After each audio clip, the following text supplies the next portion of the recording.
We're honored again to be joined by the Honorable Maxime Bernier, leader of the People's Party of Canada. Hello, Maxime. Good to see you again.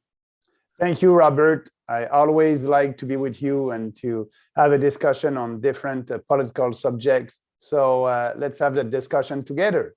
It is a difficult one because you are, as with many topics, the underdog in this particular topic, and that is the Russo-Ukrainian conflict that's going on since February. And you've come out just last week with a policy statement. It was so well researched, so well thought out, a lot of history in that. I wonder if you couldn't just give us a recap.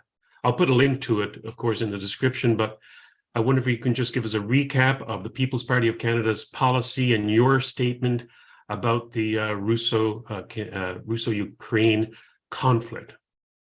Yes, thanks for asking, Robert. Actually, when that conflict started, I tweeted about it. I said, it is not the role of our country to be there. It is not our war. Our country must promote peace and try to find, put everybody around the same table, at the negotiation table. So, and after that, I said, I must, and people were asking me, okay, Maxime, you're the only national leader who has a different position. As you know, Robert, Pierre Poilievre and the Liberals, the NDP, the Bloc Québécois, the Green, they are all pro-war and they support Ukraine. And I said, yes, that's a good idea. And, there's a lot of arguments to be neutral in that conflict. And I had a nice discussion with some expert and Salim Mansour also. Salim was one of our candidates at our election in 2019. And he was a professor, a university professor. So I called him and we had a nice discussion about that conflict. And I received an invitation with Rebel News.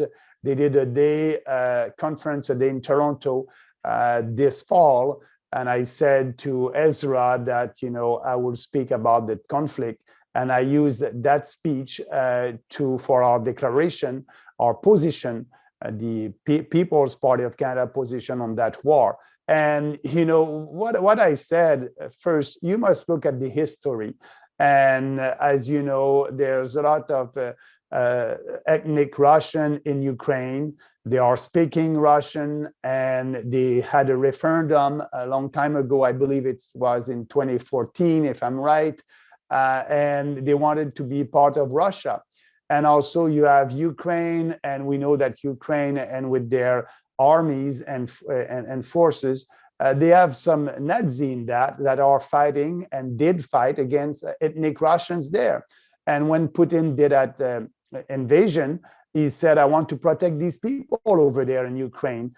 And that was what he wanted to do. And also at the same time, he said to the West and to us, to Canada and US and Western Europe, I don't want to have a NATO base in Ukraine at my doors. And actually, if you remember the history, Khrushchev said the same thing in 1962. Kennedy, said the same thing in 1962 to Khrushchev when that was at that time the missiles crisis in Cuba. And Kennedy said, I don't want to have these missiles at my doors. And they engaged in a negotiation, and we didn't have a war at that time. So it was good for the US, but now it's not good for Russia. And since that time, since 1962, NATO, we had a NATO expansion in Western and Eastern Europe. And now, you have a lot of countries that are part of NATO. And if Ukraine, and when I'm saying we, the Western world, we were pushing Ukraine to be part of NATO. And that's not, they must be neutral. They must not be part of NATO. And I understand the position of Russia on that, like the position of Kennedy. They said there's a red line that you cannot cross. And we were pushing Ukraine to be part of NATO. And with that, if it's the case, we will have, the West, NATO base in Ukraine with conventional or nuclear weapons. So it must not happen. And we need to look at it in a different point of view. And now the propaganda in Canada, it's by, we are supporting the democracy, we are supporting Ukraine.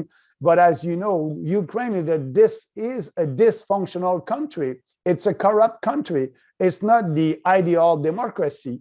And Trudeau said, and also Poilievre said, we need to be there because also we have about 1.4 Ukraine descent in Canada and from Ukraine origin. And for me, they are Canadians. You must not base your foreign policy on try to have votes and support in Canada, but they're pandering to that community, the Liberals, the Conservatives, the NDP, and so that's another reason why we are there.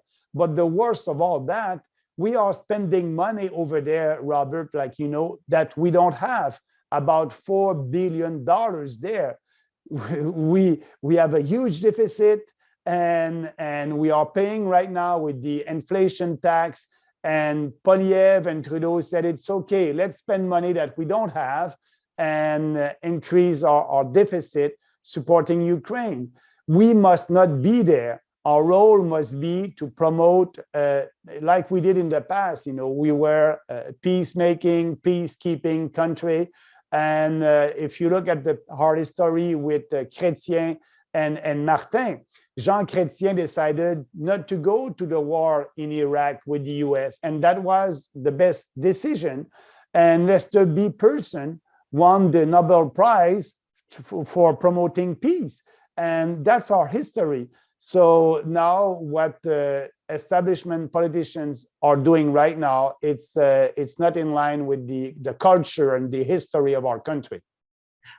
Absolutely correct. And I think if we go back to 1956, I think it was in the Suez crisis that Pearson, who was not prime minister at the time, but he was instrumental in intervening with the United Nations in that conflict. You had France and England and Egypt in that conflict. And we have not learned. I mean, we took that ball, for better and for worse. I mean, we can argue about some of the points of why we went where we did and the results, but we took that ball and we have thrown it into the creek, because now what we have with Trudeau, Poilievre, Blanchet, all of them in Parliament is a warmongering stance into a conflict they either don't understand, or worse, if they do understand it, then they are simply evil people for wanting to prolong a conflict that, in my humble estimation, Ukraine cannot win. It is an impossible war to win over Russia, and it's not going to end well for Ukraine. Absolutely, and now it's a kind of a proxy war. The U.S. using Ukraine against Russia. And it's very dangerous. And now we are escalating that conflict. And that must not, we know when you have a Russian owns nuclear power, and we must at least try to find a solution to that. And we are not. And actually, it won't help, and it is not helping the Western world. As you know, right now, there's a big economic crisis in Europe. The price of energy, gas and oil, it's at the roof because it was coming from Russia, and now they don't have that. And people this winter, it will be very difficult for them. It would be very also expensive for them to buy their energy. And so we are creating a mess in Europe. And now you have politicians in Europe that are saying to their population, oh, you must save the energy like in the third world. And it's because of bad policies coming from these politicians, and we can go on with the green energy that they promoted, but it's not sustainable. When the sun is not shining, you don't have any energy. When the wind is not blowing, you don't have any energy. So you need oil and gas, and that's a sustainable energy. But and also at the same time in Germany, they decided a couple of years ago to shut down their nuclear energy. So there, with these bad policies, plus the decision to support Ukraine against Russia, and now they are living the impact of all these bad policies. And Canada is part of that. When you have the Ukraine, the Europe, some countries in Europe like Germany was here in Canada this year, and they were asking for energy, but Trudeau also decided not to build a pipeline, and we are not able to export our energy in Europe. So that's a mess, and it's all because of these politicians. And now we are, maybe we can, with the escalation of that conflict, I don't know what will happen in 2023. I hope that the reason will prevail, and Russia, Ukraine will have more pressure to sit at the same table and find a diplomatic solution for that conflict. As a matter of fact, early on in the conflict, I understand that Ukraine did sit down with Russia to go over some of the terms that they were presenting. And if people want to know about what those terms were, they can go onto the Kremlin's website, the English version, and it's all laid out there. The whole thing about what their intentions are for this special military operation. And they have no, according to Putin, no designs on Ukraine at all. They went in there under the United Nations, what was it, Chapter 7, United Nations Charter, Chapter 7, Section 51, which allows people to defend regions that wish to be sovereign. And Luhansk and Donetsk, like you said, had a referendum. And even more recently, just in February of this year, they had a referendum to be autonomous under the Minsk Accords, Minsk agreements, which were violated by Ukraine twice. The Minsk I and Minsk II agreements were violated by Ukraine. Those agreements said that Luhansk and Donetsk should have autonomy. They didn't even, at this point, they didn't even want to join Russia. It was just they wanted to be autonomous. That's when Ukraine started to bomb them. And Putin looked at that and said, this is unacceptable. Nobody else is coming to these people's aid. So he saw the troops massing in southern Ukraine. He saw the bombardment of those two oblasts. And so he went in and he told them, this is what I want. Just recognize Crimea as Russian, which is de facto anyway.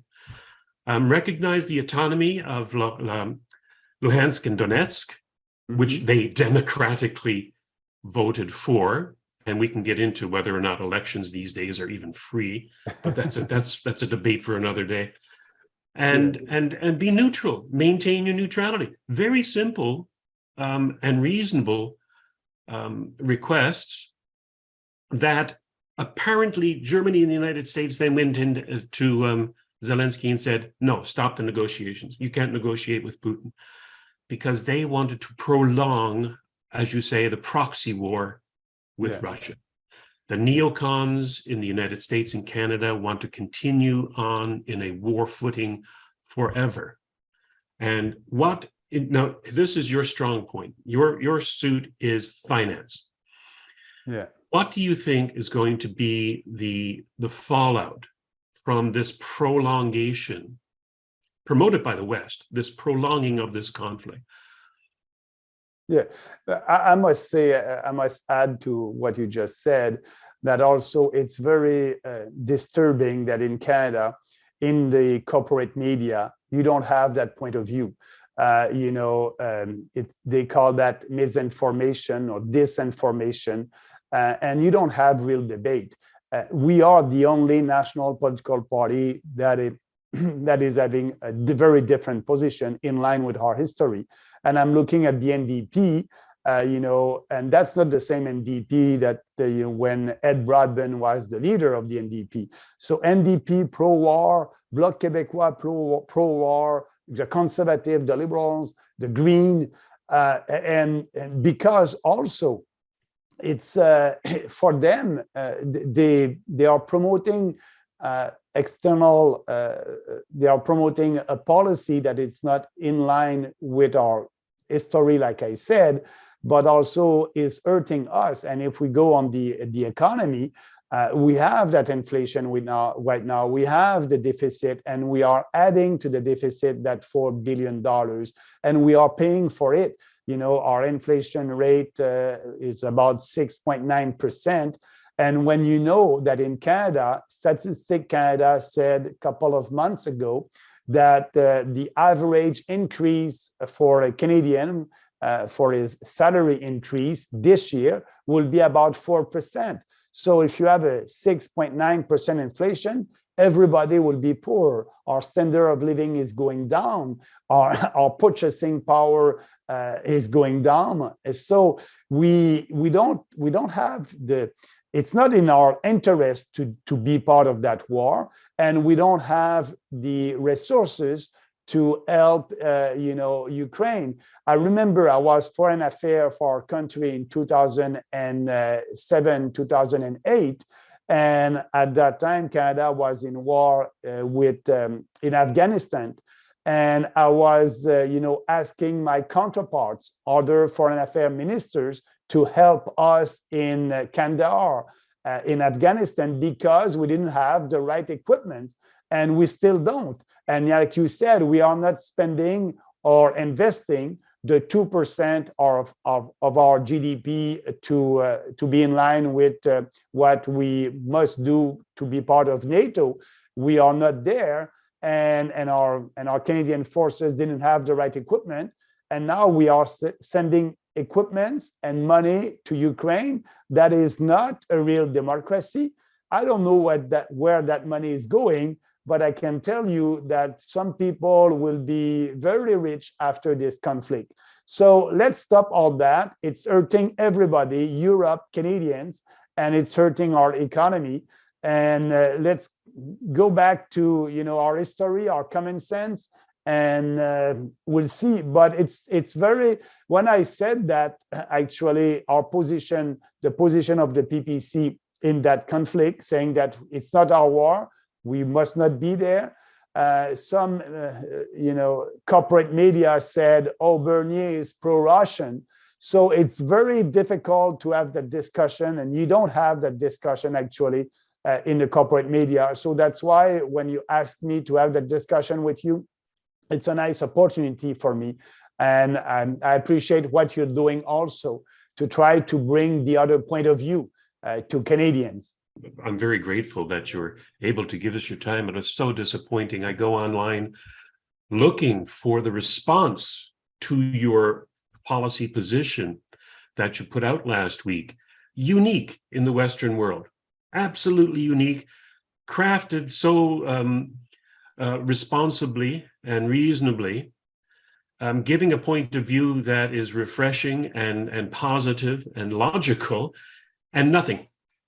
No response. Yeah. And I mean zero. You please tell me, did any of the Liberal Party funded press in Canada or any other press bring, call you? No, absolutely not. They don't want to have the debate. That's why, we are canceled.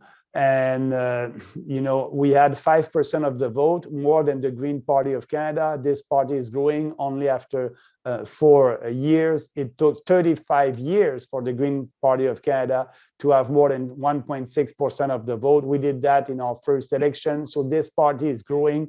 But the corporate media know that if they give us more visibility, we will grow faster. And these leftist journalists don't want that. So, and they don't want to have another point of view. And also the Conservative Party of Canada, they don't want us to be out there and to promote a position that is in line with the history of our country. And so that's why I believe it's too sad and it's bad, but I'm doing that fight, and I try to be everywhere on social media, and I'm traveling across the country.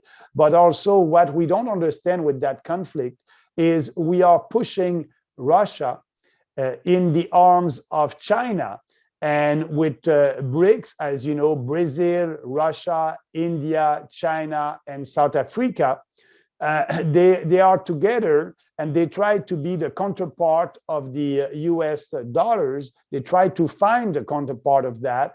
And we may have, it's a new internationally currency that would be maybe backed on gold or on commodities. We don't know.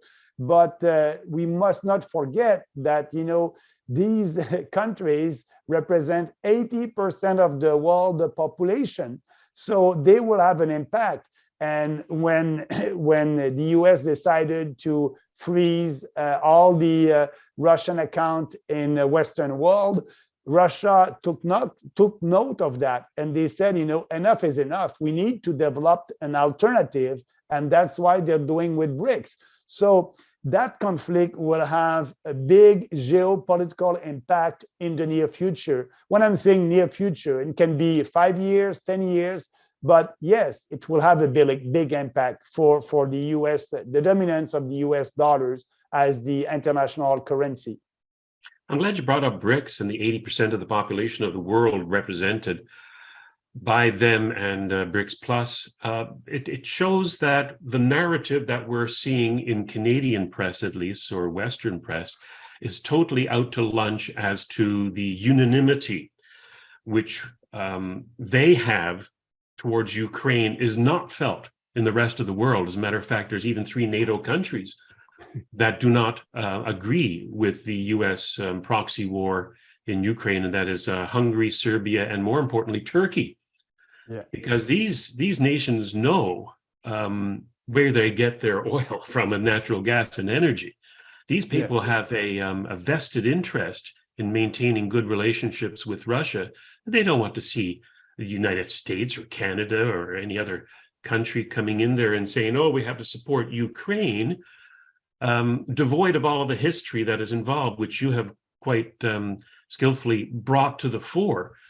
I wonder if we couldn't bring it back to Canada. You've mentioned some things already about some of the Canadian politicians, but I went back in anticipation of talking to you today, and I looked at the presentation that Zelenskyy made to the Parliament of Canada back March 15th. It was a love fest for Ukraine. It was disgusting to watch, especially knowing what we know now.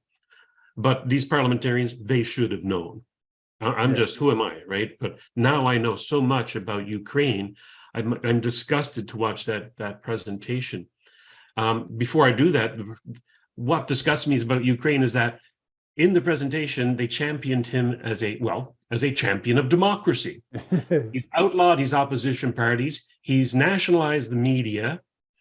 And he's now planning to ban the Orthodox Church in Ukraine because they're speaking, softly about Russia.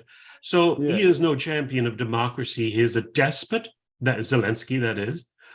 And don't forget, Robert, the first thing that he did, it was, he said to the opposition party in parliament, he banned them. So, and we are saying, and that was in the beginning, and we were saying at that time, oh, we support Ukraine because it's a real democracy. It is not. You're absolutely right. And the Maidan Revolution of 2014 was supported and funded by Europe and the United States. And so they overthrew a democratically elected president. This is democracy. This is democracy that they're supporting. It's ludicrous. And now that we have researched and found out what is actually going on, despite the mainstream liberal funded press, the propaganda arm of the Liberal Party, it disgusts me to go back to that video. But I'll read you a few of the comments made by our leaders during that discussion, just to see that they're in lockstep with Trudeau and the World Economic Forum, the whole globalist thing. Trudeau, of course, stood up and said at the beginning that he called, these are his words, to Zelenskyy, he's a champion of democracy. A defender of values that form the pillars of all free democratic countries: freedom, human rights, justice, truth, international order. And given the freedom given Trudeau. Yeah, give it a freedom convoy, Maxime. Yes, so there's a new definition now for democracy and freedom, and the new definition is the opposite of that. And Trudeau, when Trudeau is saying that, it's the same thing. Trudeau thinks that he's a Democrat, but what he did at the Freedom Convoy, and that was not democratic. That was imposing, vaccine passport on Canadian travelers and all that. And he's saying that they are in Ukraine. There's a real democracy. It's a joke. It's a joke. It's an absolute joke, and you can see why Trudeau would love Volodymyr Zelenskyy. Is because they are two peas in a pod. They are both despotic, anti-freedom, anti-democratic rulers. And they're both actors. They're both actors, One is a drama teacher, the other's a comedian or a clown. Yeah. Trudeau went on to say that we in Canada support the underdogs, and the underdog will prevail. And I'm paraphrasing here, but he said that the underdogs will prevail regardless of the costs. And in this point, we're talking about the cost of lives. And this is Trudeau not caring a tinker's cuss about the lives that have to be lost just so that the underdog could win. Yeah. And so he went down wanting more crippling sanctions against Russia and Belarus. By the way, his speech, Trudeau's, received a 1-minute standing ovation, unanimous throughout Parliament. Unanimous. Not one person kept their bum in their seat. I'm not surprised, Robert, because I always said, the opposition that we have in Ottawa, the Conservative Party of Canada with Pierre Poilievre, they are not an opposition party. And I call them the LibCon party, Liberal and Conservative Party. So that's another example that, I'm right about saying that. On the big issues for our country, this war, climate change, deficit, all that, they share the same views. So that's why I'm not surprised. Our friend Salim Ansur called them the spare wheel. If for some reason the Liberals lose power, they put on the spare wheel of the Conservatives just to keep on going in the same direction. And then the next election, they'll put on the real wheel. Candice Bergen was the interim leader at the time, and she stood up after Zelensky's speech and said that she admires his courage and sacrificial leadership. Quote, "We remain indebted to you. Thank you for your defense of democracy." Get this. The official opposition stands with Ukraine. It is our duty. It is our duty. Our duty is to protect Canadians, protect our way of life, fighting for our country.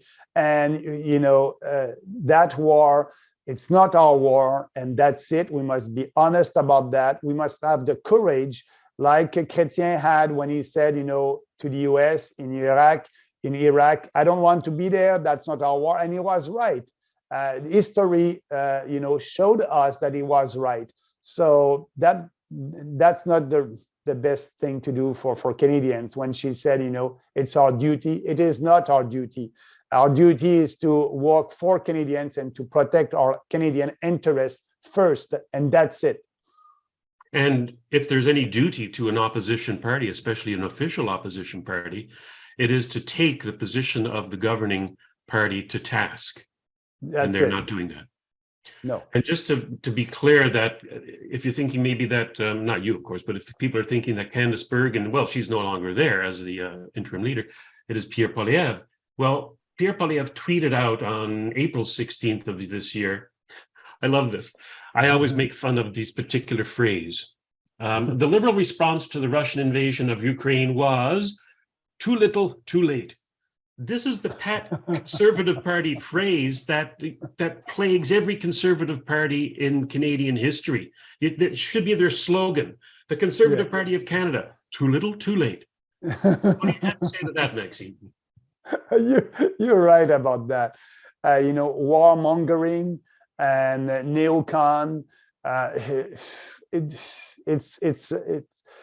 It's a disaster that we don't have a real opposition in Ottawa, and now and the same Poilievre is saying that it's because of Trudeau that we have inflation. He called that just inflation, but the same Poilievre and the Conservative Party of Canada supported all these programs that Trudeau put in place in the beginning of COVID-19 because they were in agreement by shutting down the economy. So that's because of them also that we have these huge deficit. And at the same time, the same Poilievre said recently, he said that he will freeze the budget. He's supposed to be a conservative. You're supposed to cut expenses and balance the budget. But no, the government, the Trudeau government, increased our budget since COVID-19 by $90 billion. So the budget of today is $90 billion more than the first budget, the last budget before COVID. And Poilievre is okay with that. He just wants to freeze that, where he won't be able to tax Canadians for that. He will do the same thing like Trudeau did. He will ask the Bank of Canada to print money out of thin air, and he will create inflation. And that's why we may have inflation between 4 and 6% or 8% for the next 5 years. So they're all the same, and you know, that's why we are there. That's why we are the only principled political party. And I like to say, when I called the PPC and I said that we are a smart populist party with common sense policies, that's the definition of our party. Why I'm using the word smart? Because I don't want to appeal to your emotions like the liberals or like the conservative. I want to appeal to your intelligence, and you need to read our platform. You need to know that. And we are doing politics differently because we have the same platform. We created that party on 4 ideas: individual freedom, personal responsibility, respect, and fairness. And all our policies are in line with these principles, and we won't change. What I said in 2019, I said the same thing in 2021, and that will be the same platform in 2025 if we have an election there or before. So that's another way to do politics. But Poilievre and the liberals, with the corporate media and the propaganda machine, they know that the big majority of Canadians are for that war in Ukraine. So they are doing politics by survey and polling, and they don't want to inform the population like you're doing. They don't want to educate, in brackets, the population on different issues. They're looking at the polls and they're telling you what you want to hear. So, and that's not the way that we are doing politics. And so Poilievre or any leader, I said the Conservative Party of Canada is morally and intellectually corrupt. They have the name conservative and they don't promote conservative values. Just to drive the matter home with Poilievre, he went on in that same tweet and said that as Prime Minister, I will always stand with Ukraine to defend their democracy, freedoms, and right to self-determination against Vladimir Putin and his barbaric war machine. Right to self-determination. What happened to Luhansk and Donetsk's right to self-determination, which they voted for and which Zelenskyy violated? Yeah. So there's Poilievre for you. I mean, it shows either, like I said, an ignorance, which is unexcusable for a parliamentarian, or a willful deceit of the Canadian people, just to mention something like that. Let's move on, Salim, to Yves-François Blanchet. Maxime, you said Salim. Maxime. How many times do I do that? No, I've done that before. I don't know. I don't. It's okay. You know, as you know, I know Salim Mansour and I like him. He's a great intellectual. So it's a compliment for me. Oh, I'm glad. I've done it before. People can only go back in some of our other discussions and see I've done that before. I apologize. Yves-François Blanchet. Okay. Oh my God, the Bloc Québécois. Yes. He stood up during after Zelenskyy spoke to Parliament on March 15th, and he said, quote, "The Quebec nation is massively behind you, massively behind your people." And then he called for even more severe economic sanctions. And I just had to laugh when I saw the leader of the separatist Bloc Québécois, who struggled with language rights, Bill 101, anybody remember that?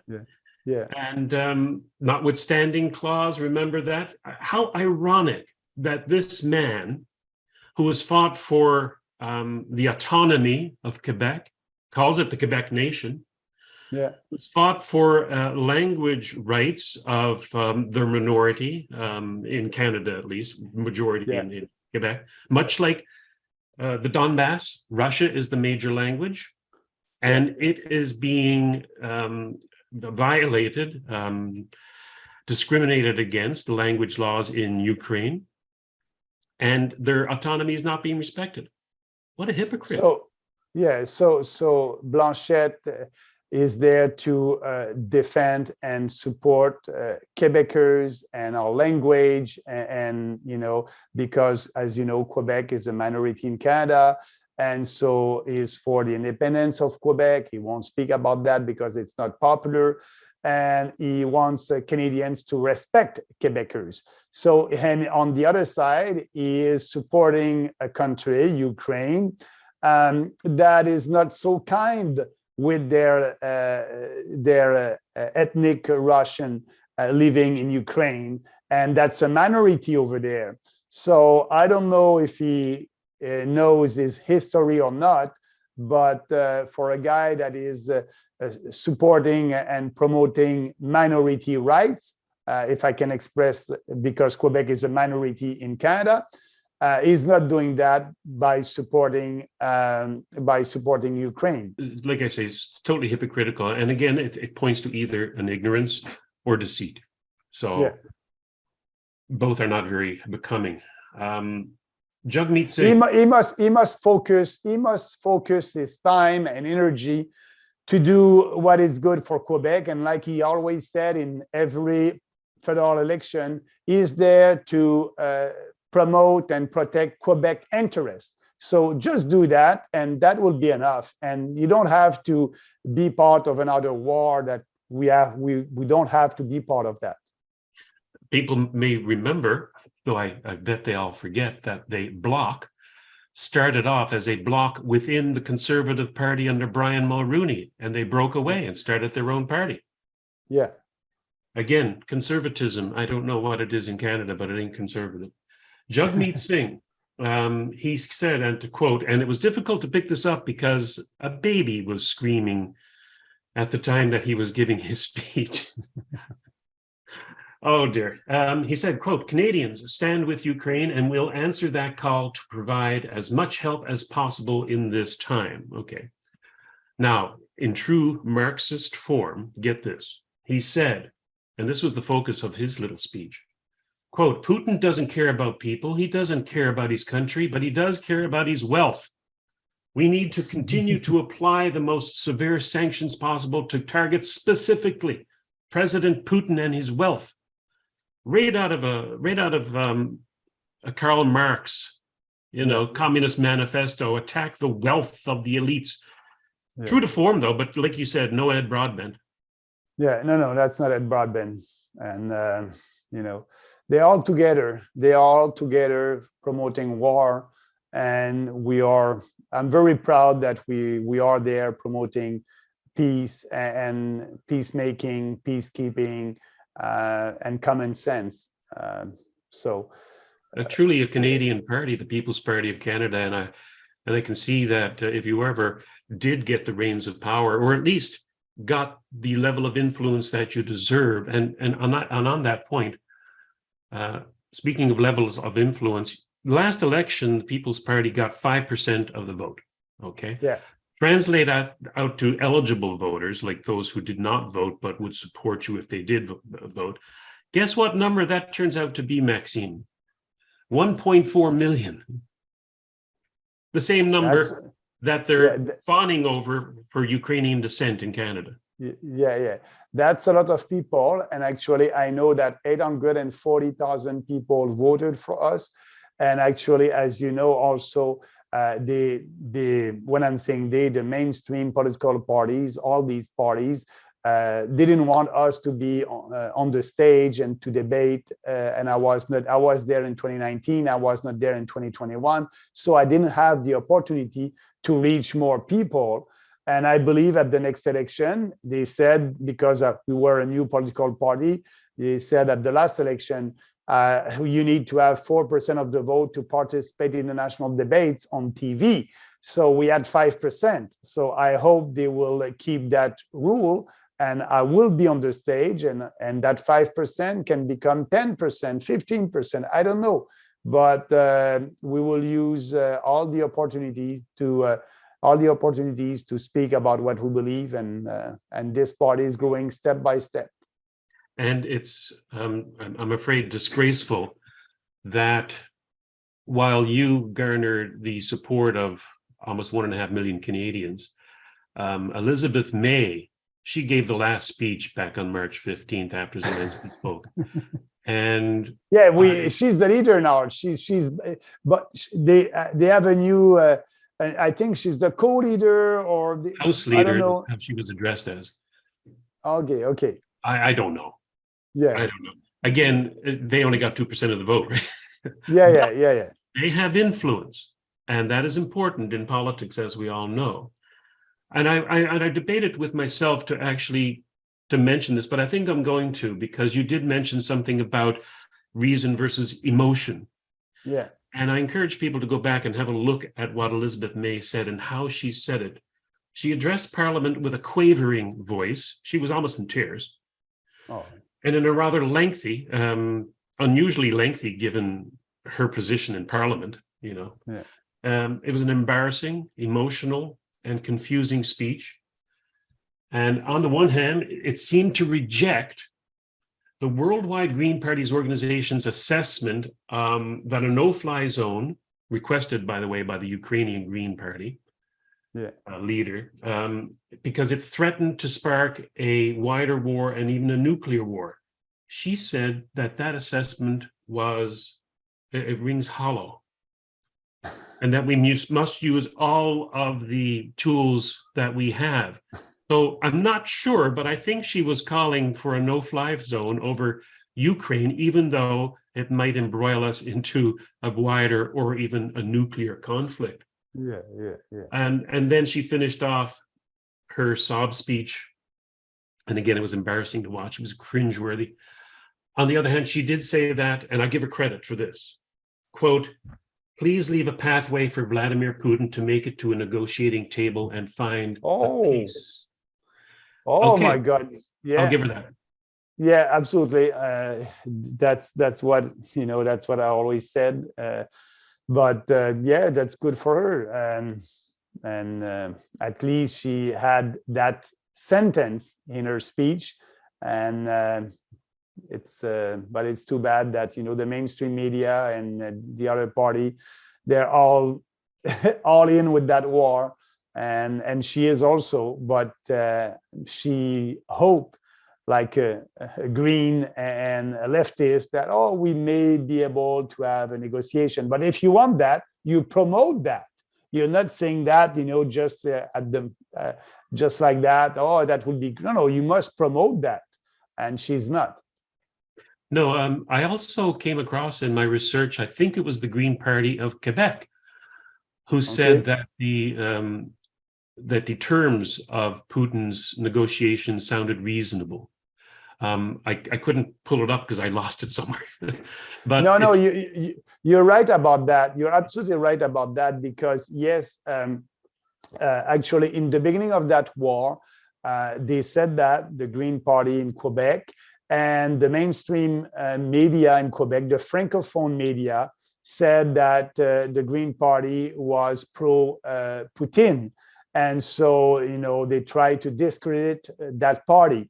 And actually, just after that, I received a call from the Journal de Montréal, and they wanted to know my position on Ukraine, because their goal was to discredit me like them, and saying that I'm pro-Putin and I'm a horrible politician. And so I did an interview, and I can tell you the question that the journalist was asking me was all in line to try to put me in a position that, I'm 100% pro-Putin, and Putin is the best and didn't do any mistake and all that. So I answer his questions based on just what I told you. And it was, and that was supposed to be printed the day after. So I checked the Journal de Montréal the day after, nothing.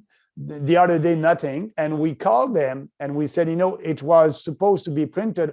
And the journalist said, oh, we decided not to publish the interview. They didn't publish the interview because they didn't have what they wanted. They wanted me to say I'm 100% pro-Putin, and I didn't say that. And I spoke with the historical argument about the missile crisis in Cuba and all that. And the journalist was not able to print what he wanted me to say. So he didn't print that because the other point of view, my point of view was logic based on history. And that was not the position of the Journal de Montréal. So you're right about the Green Party. They had a position about peace and promoting a diplomatic solution for that conflict. I find it interesting that the CRTC in Canada imposes obligations on the press, or at least on radio and television, that a station, not particularly a show, but a station must be balanced in their political viewpoint, in which case they are all violating the CRTC regulations and should have their licenses yanked, because every one of them should have you on as the opposing viewpoint to this particular conflict, and none do, and it's quite a disgrace in my estimation. But you are there, Robert, and I'm very pleased to have the discussion with you. It's been my pleasure. But that's why, some people, I believe that we won't have that, independent media, corporate media that will present both point of views. I believe this time is past. You have that in the US. You have the CNN, the Democrat, Fox News, Republican. And the problem in Canada is we don't have a Fox News or a Republican corporate media. It's all, leftist. And I believe that you must stop to give subsidies to the media for sure. They must be independent, and now they are not. And if that happens, they will have to change. And maybe in a day, you'll see a new media, a new TV station that will be like Fox News in Canada. We need to have that. I don't believe that we can have the CBC or CTV or these other corporate media to do what they're supposed to do. If you read the legislation and the CRTC, to present, they must present both point of views, but they are not. And I believe that we won't have that. It will become like in the US. You have Republican, you have Democrat media, and that I hope it can be the same in Canada. But our problem right now, it is not. But at least we have we have real independent media like True North and all these other, and they're growing. So that's good. By the way, I wouldn't want anybody out there to think that I believe in a fairness doctrine, which is what they had in the United States a few decades ago, which coerced private media to have a balanced viewpoint. I don't believe in that. I'm just saying that if you want to play by their rules, they made the rules, CRTC, they should be subject to them, but they're not. Absolutely. But then again, we live in a clown world, don't we, Maxime? It's the resemblance. You look so much like Salim. Listen, I do appreciate your time, and I wish that you are able to get this position out there more forcefully with more independent press, more independent media. And I wish you all the best. Thank you again, Maxime. But thank you, Robert. And if your viewers want to read the speech, you can put the link, and also they can go on my the People's Party of Canada website, peoplespartyofcanada.ca, and they will be able to find that. It's on YouTube, Rumble, and so they can read it also. But I appreciate the time that we had together to be able to speak about it. And I hope that we'll be able to have another discussion on another subject next time. A more pleasant subject, I hope, rather than war. But yes, Maxime, thank you very much again. Thank you.